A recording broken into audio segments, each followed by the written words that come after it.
In this sequence of videos, we're going to discuss the unit circle and sine and cosine functions. Let's start by reviewing what the radian measure of an angle means. So here I have a circle, and let's suppose that my circle has radius r. So the distance from the center to the edge of the circle is r. Then what we discussed previously is that if we have an angle, so here's an angle drawn that's in the first quadrant, and let's call the radian measure of that angle t.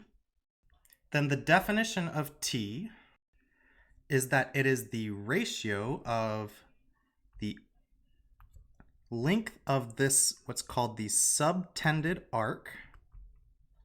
So that right there is called the subtended arc. And let's call the length of it s, just like we did previously. Then the radian measure t is defined to be the length of this subtended arc s divided by the radius of the circle. Now this definition works for any circle of any radius, but to make life a little bit easier for us, in this section we will be demanding that the radius is 1. When the radius is 1, we call what we have drawn here, the circle that we have drawn here, the unit circle. So the unit circle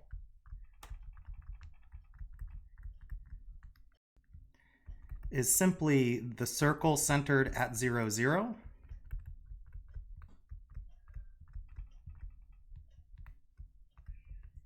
And with radius 1.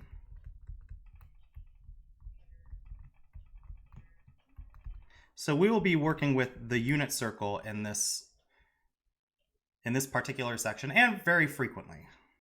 Again, the reasoning being that it makes things a bit simpler. You can use any circle of any radius to define what t is, but it's much simpler if you simply use a circle of radius 1 instead. Now, one thing I'd like to point out is that in our definition here of the radian measure of an angle t, if we use r equals 1, then t is simply equal to s. So, in other words, for the unit circle, the radian measure of an angle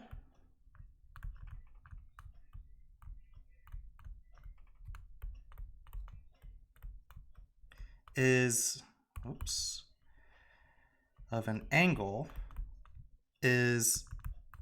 equal to the length of the subtended arc.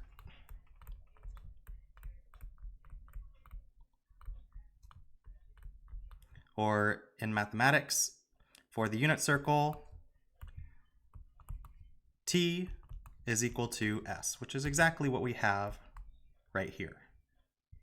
To make this a bit more understandable, I can explain it in the following ways. So imagine that you are, or there is, an ant living in this xy plane, and the ant starts a journey at the intersection of the circle and the positive x-axis, so where I've just drawn this x. And they have an odometer on them, so they can measure how far they walk. And the ant begins their journey, and they walk to the end of the subtended arc here. So they end where I put another x, and they look at their odometer. Their odometer will tell them the distance that they traveled, that is, it'll tell them this s. And if they traveled on the unit circle, that is the circle of radius 1, then their odometer will also tell them what the radian measure for that angle is.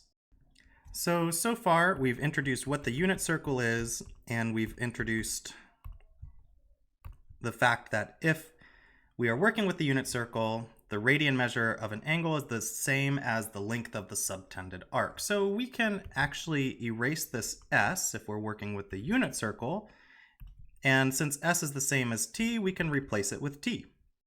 There are other pieces of information that are valuable to be able to determine when this is the unit circle. So let's zoom in on that point where the ant starts its journey, the intersection with the unit circle and the x-axis. This is a point in the xy plane, and in particular, it's the point 1, 0. In other words, the y-coordinate of this point is 0 and the x-coordinate is 1. The x-coordinate is 1 because, remember, the radius of the unit circle is 1. So the ant begins their journey at the point 1, 0. They walk on the unit circle, and then they stop after traveling some distance t, and they have stopped at some point in space. I'm going to erase this subtended arc here, and I'm going to call the point in space where they stop x, y, and this x, y has a name. Scrolling down a bit, it's called the terminal point of the angle t. So x, y is the terminal point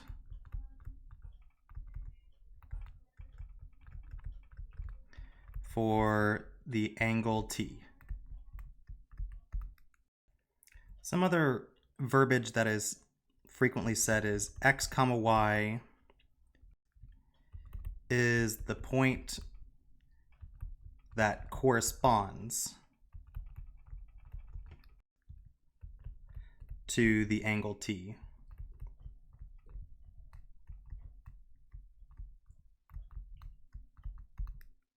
So quite a bit of verbiage, but just remember that if an ant starts at 1, 0 and walks on the unit circle distance of t, then they land at the terminal point for that angle t, or in other words, they land at the point that corresponds to that angle t. Let's do an example that hopefully will make things a little bit more concrete. So let's answer the question, what is the terminal point for t equals 2 pi? Now remember, for a circle, the circumference c is equal to 2 pi times r. And if we're working with the unit circle and the radius is 1, then the circumference would be equal to 2 pi. So essentially what this is asking is if on the unit circle, so let's just do a quick drawing of a circle here. If you start at 1, 0 and you travel a distance of 2 pi, so 1 full circumference, then you end where? That would be the terminal point, the answer to that question. Well, you end where you started at the point 1, 0. So the terminal point would be, or as I like to put TP, is going to be equal to 1, 0. And you might be able to see that we can make observations about a lot of the terminal points using a similar idea. What would the terminal point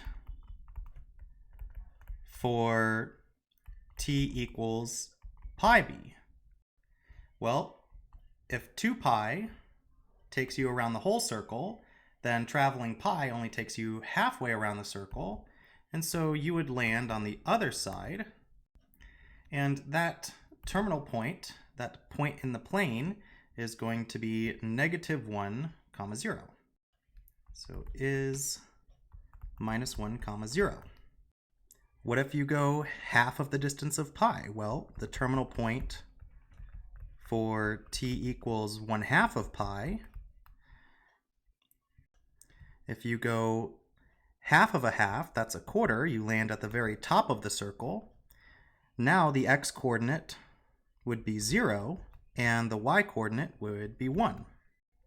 And finally, you can make a statement about the terminal point for 3 pi over 2. If you go a distance of 3 pi over 2, you land at the bottom of the circle, and the terminal point there is 0, -1. So TP for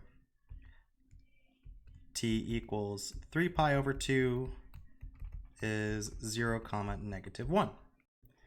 So now that we have some basic ideas and a basic example, we can go ahead and define the so-called trigonometric functions, cosine of t and sine of t. So cosine of t is the x-coordinate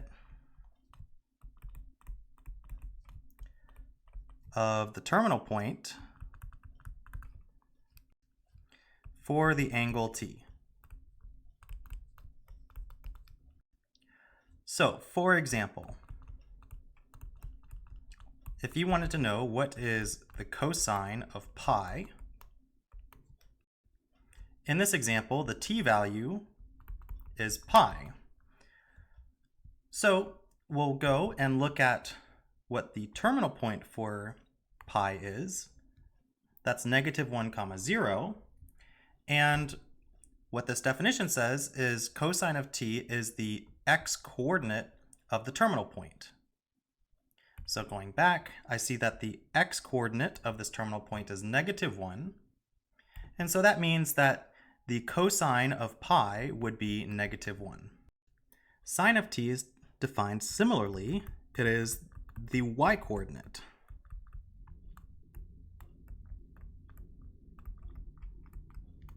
Of the terminal point for the angle t. So for example, if we want to know what the sine of pi over 2 is, well, we look at the terminal point for pi over 2, that's 0, 1, and specifically we need the y-coordinate. So in this case, the sine of pi over 2 would be the y-coordinate of the terminal point for pi over 2, which is 1.